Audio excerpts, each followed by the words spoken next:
To begin, open the YouTube app on your phone. Next, tap your profile picture in the bottom right corner. Below your channel name, you will find your username. Tap View Channel next to it. Now, tap the pencil icon to edit your channel details. Then, tap the pencil icon next to your handle name.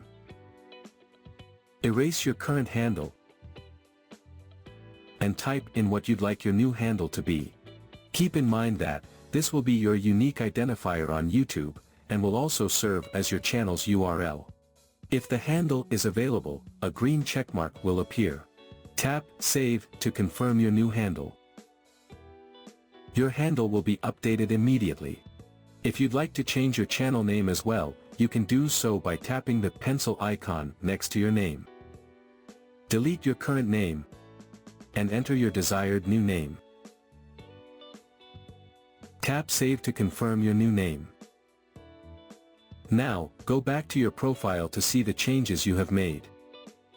You will then see your new username displayed on your profile. So that's how you can change your YouTube username from your mobile.